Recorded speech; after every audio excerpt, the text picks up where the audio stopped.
The wind carried the smell of burning canvas and scorched flesh for miles. Clara May Halstead stumbled through the dust-choked trail, her skirts torn, her breath ragged, and her arms wrapped tightly around two trembling children, one no older than 5, the other still too small to walk. Their names didn't matter yet. What mattered was that they were alive, that she had pulled them from the wreckage when no one else could, or did. Behind them, the remnants of the convoy still burned.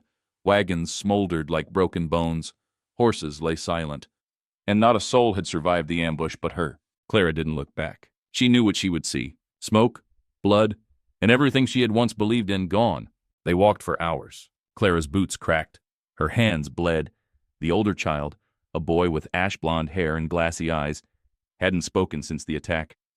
The girl whimpered sometimes but otherwise stayed curled into her chest, fists clenched into her collar like a second heartbeat. Night fell. Cold followed. The desert turned cruel. Clara collapsed near a dry rock shelf, clutching the children to her like a last prayer.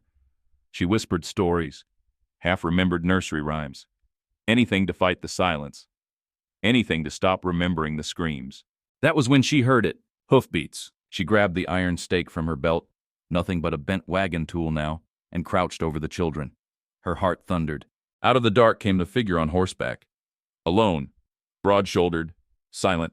He stopped just beyond the fire's reach. Didn't speak, didn't draw. Just watched. Clara raised her voice, raw and cracked. We ain't got nothing, just leave us be. A long pause. Then a voice, low, gravel-soft. That's why I'm stopping. The man dismounted, moving slow. No sudden steps. No threat in his posture. He knelt by the dying fire, pulled flint from his pack and sparked a fresh flame with practiced ease. Only then did Clara see his face. Dust-covered, bearded, eyes the color of burned whiskey. Name's Elias Crow, he said. You the only one left? Clara nodded stiffly. Then I reckon that makes us both ghosts, he muttered. And as the children clung to her beneath the stars, Clara May Halstead realized she had just walked out of death and into the arms of a man who carried it quietly. By morning, the children had stopped crying, but not because they'd found peace. They were simply too exhausted to grieve. Clara stirred the weak fire Elias had made, the embers barely warming the desert chill. She didn't speak much. Neither did he. There was a weight between them. Not mistrust exactly, just too much pain and not enough room to share it. Elias stood at the edge of the ridge, surveying the trail ahead. His horse snorted softly beside him, already saddled. Clara hugged the children closer and finally asked, You heading west? He nodded. Always west. She licked her cracked lips. You travel alone? I used to, then I didn't, now I do again. That was all he said. But Clara heard more than words. She stood, wincing at the stiffness in her back. We can't stay here. You won't survive out there with no horse, no food, and 2 little ones, Elias replied. Then what are you saying? She asked. He met her gaze, quiet, heavy. I ain't saying no. They rode that afternoon. Clara behind him on the horse, the boy in front of her, the little girl in her arms. They moved slowly, the wind hard against their skin, the heat rising off the dust like a warning. Clara said nothing for miles. Then finally, Their names are Eli and Ruth. Elias raised a brow. They yours? She shook her head. They were someone's. She gave them to me when she knew she wouldn't make it. He didn't press. He only said, Then you're theirs now. It wasn't a romantic thing. It wasn't meant to comfort. It was just truth. That night they camped beside a dry creek bed. Elias made stew from dried meat and wild onion. Ruth fell asleep on Clara's lap. Eli stared into the fire like it might swallow him. Clara leaned back, voice barely above the crackling wood.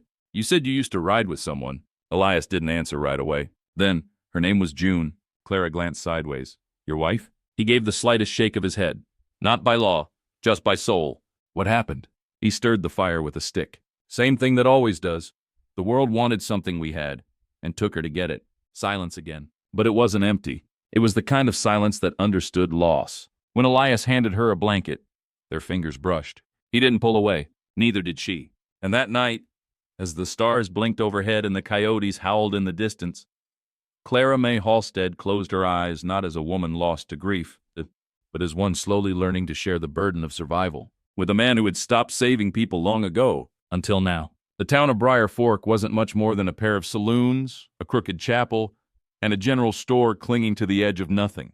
But to Clara and the children, after days of barren trail, it looked like hope with splinters. Elias rode in first, face unreadable beneath the brim of his hat. Clara rode double again, Ruth tucked against her chest, Eli clinging to her waist like a question without words. People watched them. Not the curious kind of watching, but the we remember too much kind. A few old men on porches nodded at Elias. A few others stood up straighter. A woman near the well pulled her daughter close. "This place," Clara whispered, "don't feel welcoming." Elias grunted. "It never was." They stopped outside the livery. A lanky stable boy stepped out, wiping his hands.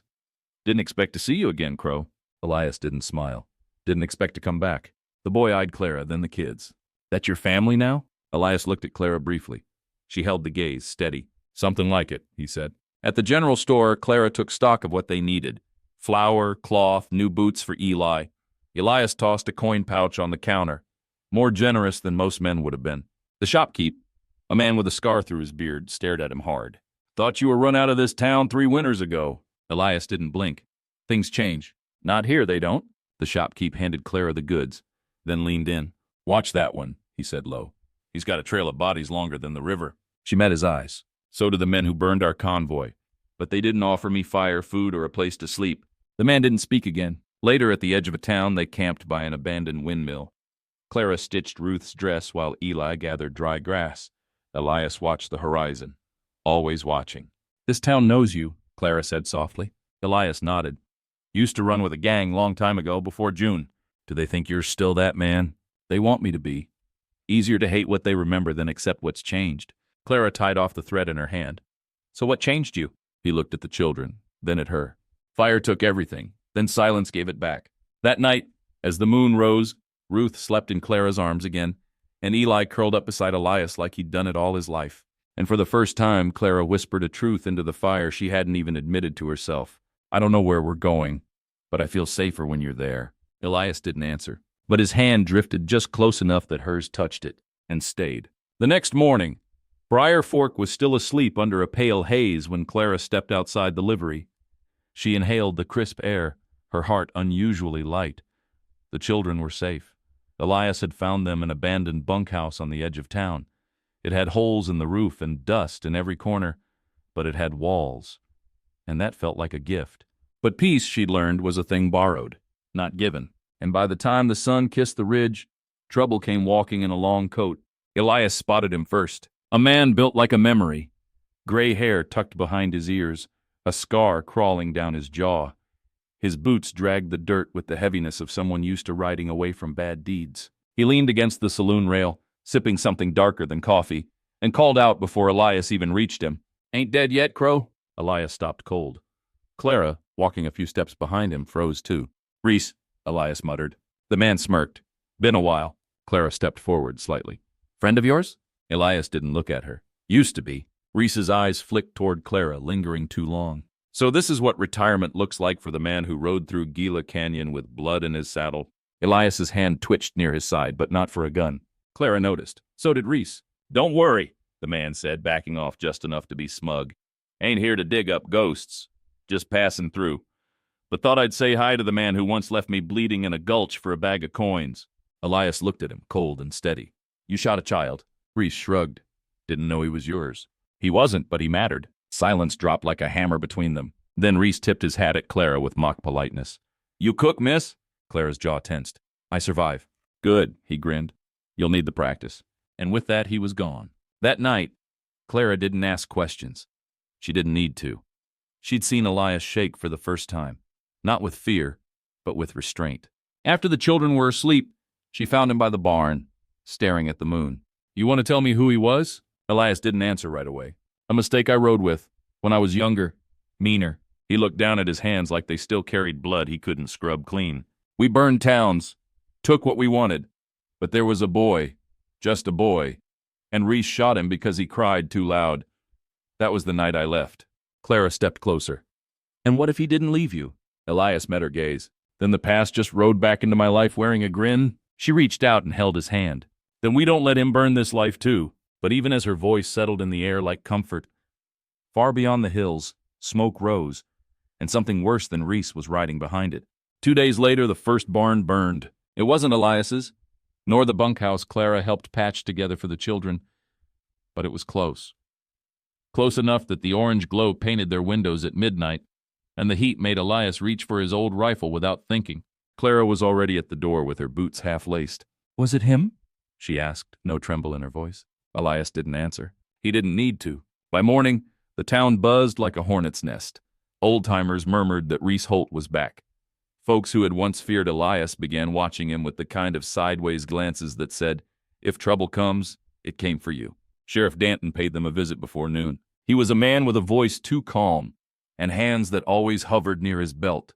"I hear your past came home, Crow," he said, sipping from a chipped enamel mug. Elias didn't flinch. "Not by invitation." The sheriff sighed. "Don't need you to start a war to finish one." Clara stepped in. "We've got children here. If he's burning buildings, what's next? A schoolhouse?" Danton eyed her with respect and maybe a little surprise. "I don't doubt he's trouble, but I'm not hanging a man for standing on a porch and smiling wrong." "You'll wait till someone's buried?" she asked. He didn't answer. That night, Clara couldn't sleep. The twins clung to her like frightened cubs. The eldest girl, Anna, pretended to be brave, but Clara saw the way her eyes watched the shadows. She tucked them in again, sang a lullaby too quiet for memory, then stepped outside where Elias leaned against a beam. "You're not sleeping either," she said. He looked at her with those unreadable eyes. "I used to ride with men like Reese. Thought I was like them. Maybe I was." Clara stepped closer. "But you left. Doesn't make the fire any cooler once it catches." She placed a hand on his shoulder. "Then maybe we build something it can't burn." He looked down. "Like what?"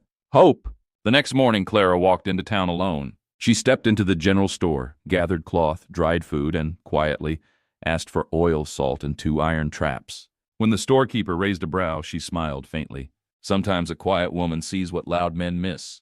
But she wasn't ready for what she found on her return. The bunkhouse was empty, the children gone, and in the dust by the door, drawn with the edge of a boot, a symbol she didn't understand. But Elias did. He froze when he saw it, paled. "That's not Reese," he whispered. "Then who?" His voice was low, haunted. "His brother." The tracks were fresh, barefoot prints, small ones, clustered tightly together. The children hadn't gone far on their own. Someone had herded them. Clara's hands shook as she pressed a palm against one of the prints. "Anna was here," she whispered, and scared. Elias had already saddled 2 horses. He handed Clara a rifle, its barrel old but cared for, as if he'd oiled it with memories. "If it's Caleb Holt," Elias began, his jaw tight. "He's worse than Reese?" Clara asked. "He raised Reese." They rode hard toward the arid rise beyond the creek, into the scrublands where few dared to linger.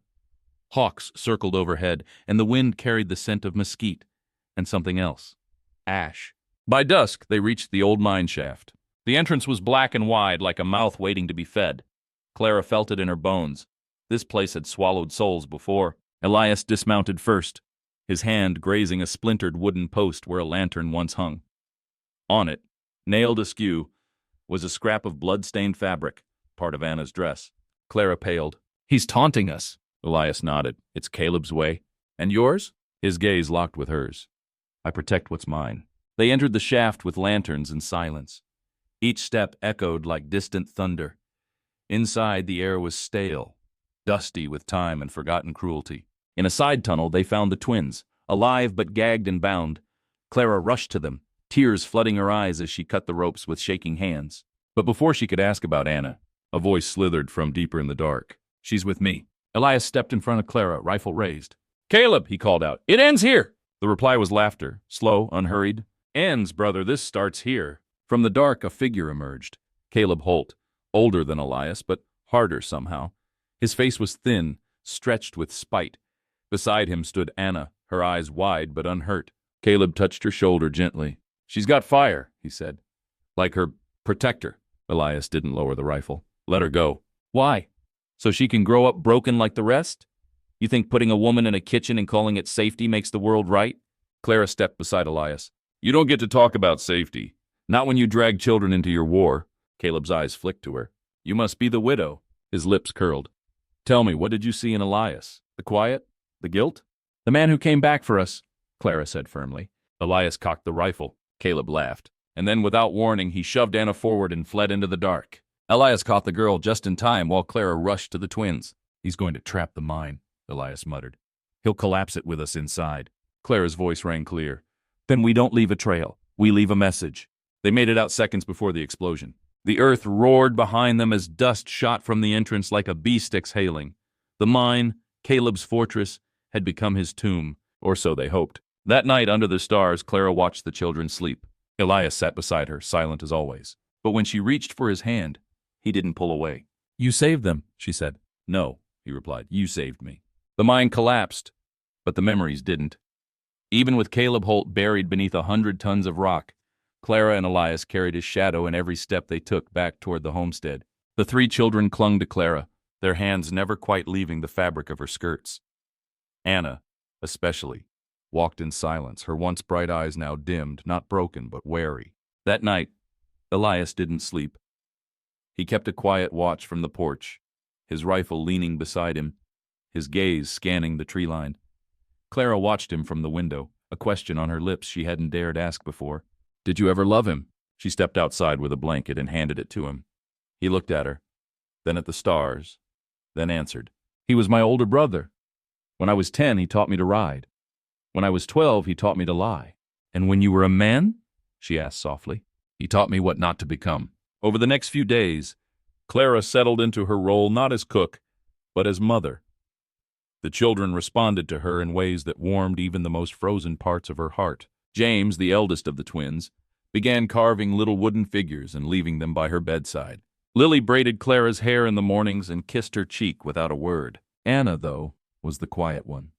She followed Clara everywhere, but rarely spoke, except to whisper in her sleep, haunted by something only she had seen in Caleb's eyes. One afternoon, Clara found Anna on the hill behind the barn, watching smoke rise from the horizon. "What are you looking at, sweetheart?" Clara asked. "There's someone coming," Anna said simply. "How do you know?" "Because the birds left." Clara turned her gaze to the east. She didn't see anyone yet. That night, Elias returned from the trading post with grim news. "Reese Holt's old men. They're scattered, but not all dead." "You think they're coming?" Clara asked. Elias gave a slight nod. Some of them followed Caleb out of fear, but others followed because they believed in what he preached. "What did he preach?" she asked. "Survival, strength, no room for mercy." Clara reached for his hand. "Then we teach them something new." Together, they fortified the homestead, not just with walls and tools, but with love. The kind that stitched wounds without bandages. Elias taught the boys to fish. Clara taught the girls to read. Each evening, the family grew a little stronger. But in the distance, dust rose again. And Anna, staring at it from her window, finally spoke aloud. "He lied. Caleb said he had no son." The following morning, Clara woke to the sound of Anna's voice calling out from the porch. "There's a rider."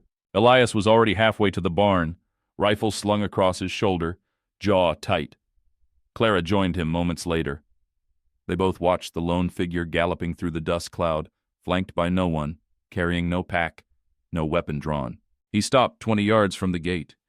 He was young, perhaps 17, but carried himself like a man raised on danger. His eyes scanned the land like someone returning to a place once burned into memory. "Who are you?" Elias called. "My name's Micah Holt," the boy answered. Clara's heart stopped. "Holt?" she whispered. "I'm Caleb's son." The words hit harder than a bullet. They let him in, cautiously. Micah dismounted and stood before Clara and Elias, his hands raised slightly, showing he meant no harm. "I never knew my father," he said. "Not really. He visited my mother once every year until she died 2 winters ago. Then I got a letter." "What did it say?" Elias asked. "It said if I ever needed a home, to find the farm past Dry Creek. Said there was a man named Elias Holt who might teach me what my father couldn't." Elias said nothing. Clara studied the boy's face. There was no cruelty there, only confusion and grief. Anna refused to go near him. She stood behind the curtain all evening, watching. When Clara asked why, Anna whispered, "He has his father's eyes, but something else too, something that shakes the birds when he breathes." Clara didn't sleep that night. Instead, she sat in the parlor, watching Micah sleep by the fireplace. He curled against his saddlebag, clutching it like a child clutches safety. She noticed something sewn into its lining, a leather-bound notebook, and just before dawn she slipped it free. Inside were pages of Caleb's writings. Not just thoughts, but manifestos. His beliefs, his plans. His final entry chilled her. "The fire begins again when the son meets the brother. Then she will choose, and one will fall." She closed the book slowly, then turned to find Elias standing behind her. "He wrote that?" he asked. She nodded. "Do you believe it?" he asked. She looked to the sleeping boy. "I don't know, but something tells me the fire's already begun." The rising sun painted the fields gold, but the warmth and the light did nothing to thaw the tension in the house. Micah was out early, chopping wood with precision. Too precise for a boy who claimed to have lived in a town all his life. Elias watched him from a distance, jaw tight, saying little. "He's strong," Elias murmured. "Too strong." Clara turned to him. "Are you afraid of him?" "I'm afraid of what he carries," Elias replied. "Caleb's blood, Caleb's fire." That night, Elias brought out an old chest from the barn. Clara recognized it. It had belonged to Caleb, filled with things Elias once said he'd never touch again. He opened it. Inside were letters, maps, and a gun unlike any Elias had ever used, engraved with the Holt family crest.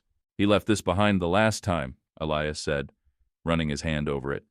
Said it was no longer his path. But he was lying. He wanted someone to follow it. "Micah," Clara said, voice barely audible. Later that evening, Anna approached Micah. "Do you know what your father did?" she asked bluntly. Micah looked at her, eyes shadowed.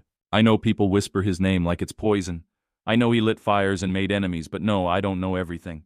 "Do you?" Anna didn't answer. Instead, she led him behind the barn, to a tree still charred at its base. "He hanged a man here," she said. "Claimed it was justice. But that man was my uncle." Micah froze. He stared at the tree, then looked down at his own hands. "Why are you telling me this?" he asked. "Because I want to know if you'll finish what he started." That night, Clara couldn't sleep. Again, Micah's presence was shifting everything, like a storm circling, waiting for the right gust of wind to snap branches. She went to the fireplace and reread Caleb's final note. "When the son meets the brother," she turned to Elias. "He's not here to learn from you," she said. "He's here to test you." Elias stared at the flames, then whispered, almost broken, "Then let him come." The morning air was dense with silence, the kind that pressed down on the lungs and made even the birds quiet. Elias saddled his horse. Micah stood nearby, arms crossed, eyes unblinking. "You going somewhere?" Micah asked. "Town," Elias replied. "Need to speak with a man who knew your father." Micah took a step forward. "I'll come." "No." One word, no room for argument. But Micah followed anyway. The trail to town wound through dry hills and cottonwood groves. Elias didn't speak, didn't glance back. He didn't need to. He knew Micah was there, a shadow riding his heel like the past itself. When they reached the outskirts of a broken-down settlement, just 6 buildings and a saloon with half its roof missing, Elias stopped outside a small shack and dismounted. "Stay outside," he told Micah. Inside the shack was the man named Grady, old and hunched, eyes pale from too many fires watched from too close. He remembered Caleb Holt. Everyone did. "He was all smoke and rage," Grady rasped. "And fast with the gun, faster with betrayal." "Did he leave anything behind?" Elias asked. Grady shuffled to a drawer, pulled out a cloth bundle. Inside it, a leather pouch. Caleb's insignia burned on its surface. "What's in it?" Elias asked. "Not mine to open," Grady said. "But I saw the boy outside. Maybe it's his." Elias took the pouch. Outside, Elias held the leather pouch for a long moment before handing it to Micah. "Your inheritance," he said, "whatever that means." Micah opened it. Inside was a single bullet, engraved, "For the one I failed." Micah looked up, trembling. "What does it mean?" "It means Caleb was waiting for someone," Elias said quietly, "and feared them." Back at the homestead, Clara sat with the younger children, braiding hair, reading old stories. But her heart was in that pouch, in the bullet Micah held. Anna saw the worry in her face. "Do you trust him?" "I don't know," Clara whispered, "but I trust who he could become." Anna nodded, then said, "Then we better pray the boy doesn't choose the path of the father. Because in the West, you don't always inherit just blood. You inherit the unfinished." The sun dipped low behind the hills, casting orange light across the land. And in Elias's workshop, Micah stared at the bullet for the 100th time. It rested on the table like a curse disguised in metal, its engraved words heavier than any weapon. "For the one I failed." Micah clenched his fists. Clara stepped in quietly, apron still on, her eyes gentle but searching. "You've barely eaten," she said softly. "That bullet." Micah hesitated. "He meant it for me, didn't he, my father? He knew I'd come one day." Clara stepped closer. "Maybe. Or maybe he feared what his legacy would do to you." Micah looked up. "You think I'll become him?" "No," she said. "But I think you're afraid you will." He didn't answer. The silence between them was honest and terrifying. Later that evening, Elias found Micah out behind the barn, sitting under the stars. "You don't have to carry what he left behind," Elias said. "But it's mine," Micah muttered. "His name, his mistakes, all of it. Then carry it differently." Micah looked at him. "How?" "By deciding what to leave behind and what to pass forward." Meanwhile, back at the ranch house, one of the children, Emmett, was coughing hard. Clara was at his side, pressing a cool cloth to his forehead. The fever had spiked quickly, and her heart sank with each rasp in his breathing. Anna ran to get Elias. "He needs the doctor now." Elias didn't hesitate. He grabbed the reins.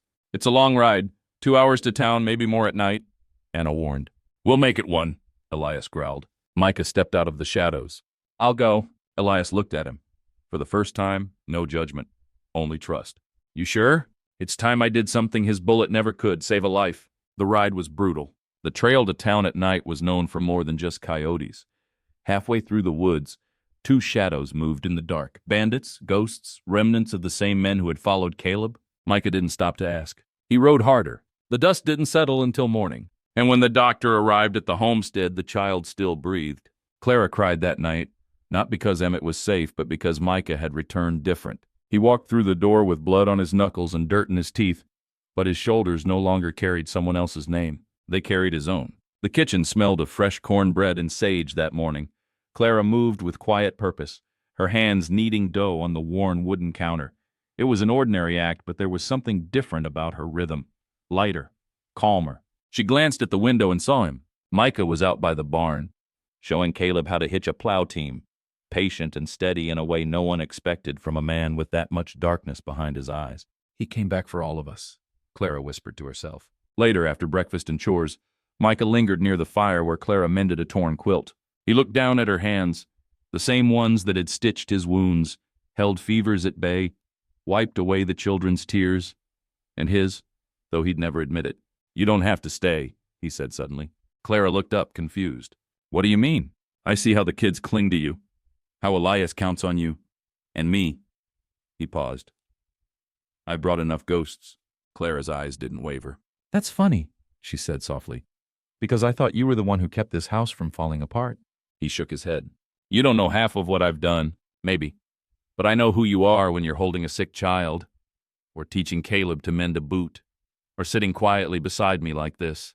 Micah's voice caught. "And who's that?" Clara reached out slow, certain, and placed her hand over his. "The man I prayed for when I didn't even know what to ask." That night, a storm rolled in from the west, thunder low and brooding. The children slept bundled in the loft while Elias and Anna double-checked the horses.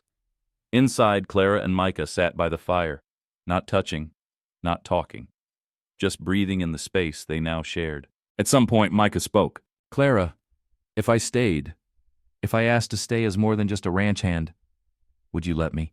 She didn't answer right away. Instead, she turned her face toward the firelight and whispered, "Ask again in the morning, when the storm's passed, and there's no excuse to hide from the sunrise." And for the first time in years, he smiled. The storm raged through the night, a howling force that shook the shutters and rattled the old barn roof. But inside the ranch house, wrapped in warmth and silence, Clara and Micah didn't move. They sat by the hearth like sentinels, 2 souls braving something far greater than thunder. Micah didn't sleep.